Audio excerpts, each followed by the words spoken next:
To be a top midfielder, you should be good in attacking and defending and controlling the ball.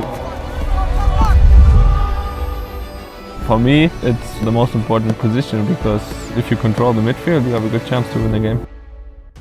Where do you place Toni Kroos among the greatest midfielders ever? In his final season at Real Madrid and at 34 years old, the German was still shocking the football world with his exceptional performances. What do big names like Zidane, Guardiola and Ancelotti think of him?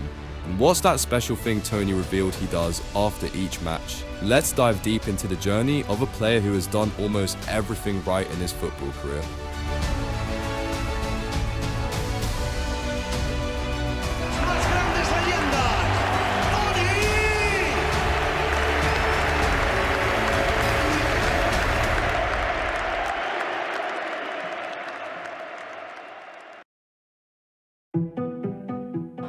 From the Berlin Wall specifically, take a look at them. They've been there since last night. They are here in the thousands. They are here in the tens of thousands. Occasionally they shout, Die Mauer muss weg, the wall must go. To get the full picture of Kroos' phenomenon, we need to go back to the start. Born in January 1990, just after the Berlin Wall fell, Toni grew up in East Germany. It was a place where hard work was super important. The Kroos family loved sports. His mom, Birgi, was a champion of the GDR in badminton, and his dad, Roland, was a professional children's football coach in Germany. His little brother Felix became a pro player too, managing to play for Werder Bremen and Union Berlin, and he can play both as an attacking midfielder and striker. At 16, Kroos joined Bayern's youth team and started playing for the main team in 2007. That same year, he received the award for the best player in the U17 World Cup and became the third scorer of the tournament. He was the youngest player ever to represent Bayern in a professional match at 17 years and 265 days old. He was loaned to Bayer Leverkusen, where he did so well that he became a star in Germany and got back to Bayern Munich. What came next is a nearly perfect career.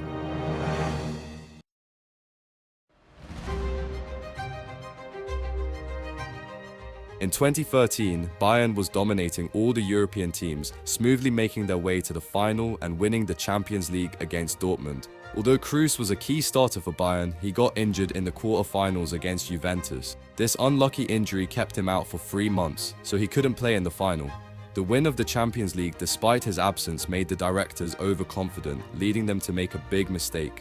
They thought Kroos was not needed, refused to give him a higher salary, and told him he wasn't as important as Müller, Götze and Schweinsteiger. Kroos found himself at a painful decision point, torn between staying loyal to the club that raised him and wanting to be appreciated.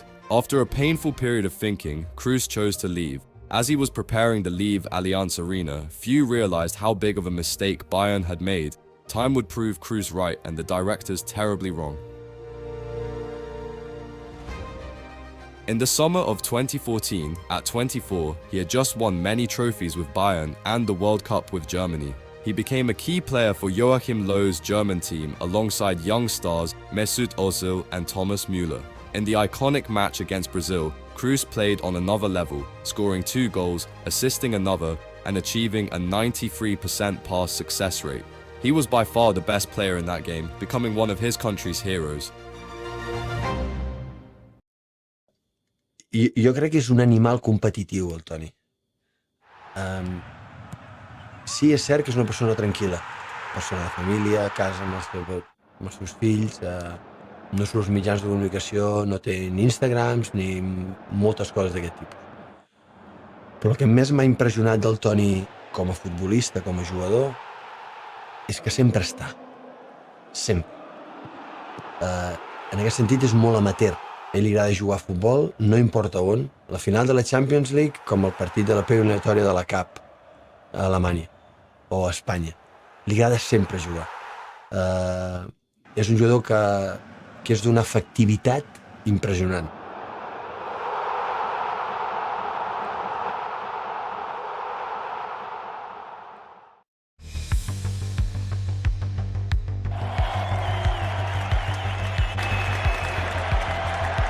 Real Madrid acquired Kroos for only €25 million, a sum that would soon prove to be the bargain of the century. When Kroos went to Madrid to replace Xabi Alonso, he fit in right away. He played exceptionally well with Modric and Isco, as Casemiro was on loan to Porto at this time. Despite Real Madrid's strong performance, the season ended without trophies, losing the La Liga title to rivals Barcelona and falling to Juventus in the Champions League semi-finals. This was a very difficult year for all Real Madrid players, especially for Kroos, who had just joined the team and felt as if Bayern's directors were right. During this time, he didn't speak much, but left only this message on Twitter.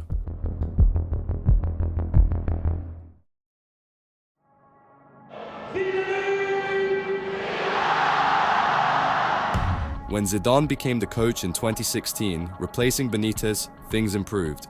He has a charisma that brought out the best in each player. That is what Toni said about his new coach. Casemiro returned to the team, playing alongside Modric and Kroos. This allowed Kroos and Modric to focus more on creativity on the pitch rather than defense, which suited them perfectly. This system worked very well, and at that time, nobody, not even Real Madrid supporters, had any idea how this new system was about to revolutionize European football in the years to come.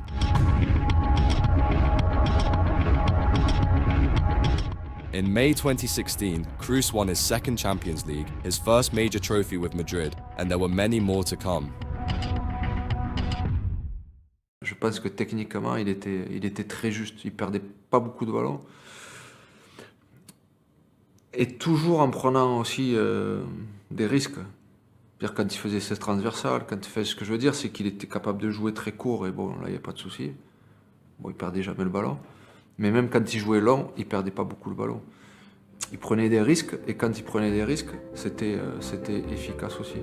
Zidane said it all. Kroos doesn't lose the ball. Since 2014, for 10 consecutive years at Madrid, Kroos has always maintained a success rate of over 92% for his passes. A mind-blowing achievement. People call him the Iceman because he's so calm. He inspires respect on the pitch from both his teammates and his opponents.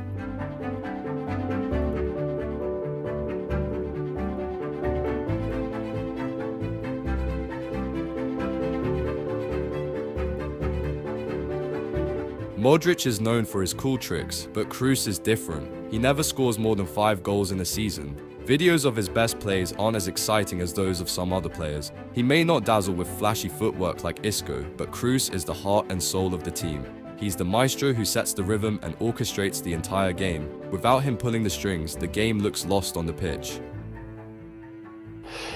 Es uno de los jugadores más importantes del equipo porque él maneja cómo va el balón, en qué ritmo jugamos. Entonces, si Toni quiere que el equipo va más despacio, el equipo va más despacio. Si el equipo va más rápido, el equipo va más rápido. Entonces, nosotros jugamos en función de Toni Kroos. Consistency is also Kroos' hallmark. He always plays well and gives his best effort.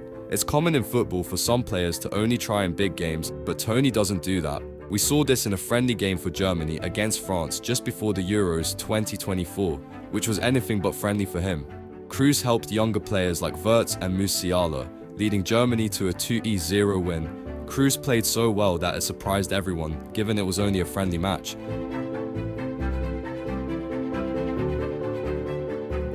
Kroos has a special move where he can trick other players with a simple body fake. It's not considered a dribbling technique, but it helps Kroos eliminate players with 1 or 2 touches, creating space to pass a very dangerous ball to his attackers.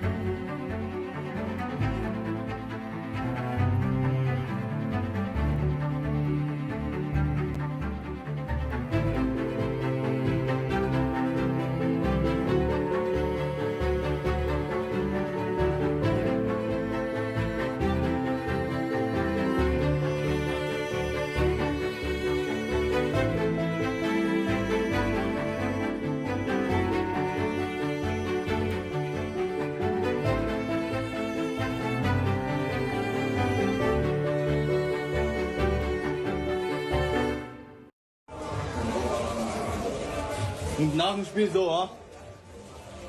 Und nach dem Spiel so. Toni Kroos is also known for his legendary boots, blue and white Adidas Adipure 11 Pro. This German player has worn the same type for 10 years because he believes they bring him luck. Since 2014, he's scored many goals and made great passes with these boots. In a German TV show, Kroos said, "My football boots are the most important thing on the field. They must be white. Any dirt bugs me. Some people think I'm weird, but I need to see white boots when I look down. If not, I don't feel good." This odd habit seems to give him a special perspective that most other players don't have. In his whole career, Kroos has only been in the top 10 for the Ballon d'Or award once. This shows that sometimes this award doesn't truly reflect how good a player is. Kroos sure doesn't like all that showbiz stuff. No silly dances or big celebrations for him. Remember when he got into a spat with Aubameyang in 2020? Kroos criticized him for his fancy goal dances, saying they set a bad example for young players. Aubameyang shot back, asking if Kroos even had kids. It made Kroos look a bit grumpy and old-fashioned.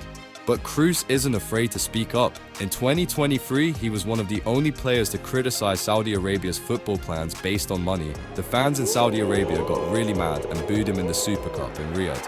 But guess what? Kroos just made a funny joke about it on Twitter. In 2024, at 34 years old and in his final year at Real Madrid, many thought Kroos would be benched with the rise of Tchouaméni, Camavinga and Valverde. However, he experienced a remarkable resurgence. The Iceman cemented his legend with standout performances against Manchester City, Bayern and Dortmund, helping his team secure their 15th legendary Champions League title and the 6th for himself. Imagine a player winning more Champions League titles than most teams. Magnificent. How do you feel right now? Happy. Happy. I mean, unbelievable. It's my 6th Champions League, so that's crazy. Since his beginnings, Kroos has played a sober, efficient and surgical style of football. Some find this style too serious or lacking in flair, but perhaps that's a misconception. For example, no player in the Champions League since 2003 has made more passes in the final third than Kroos.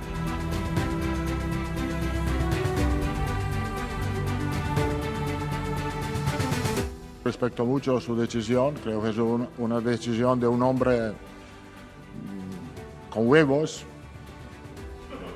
es la realidad, entonces hay que respetarlo. Creo que es reemplazar un jugador de este nivel, de este tipo, es muy complicado.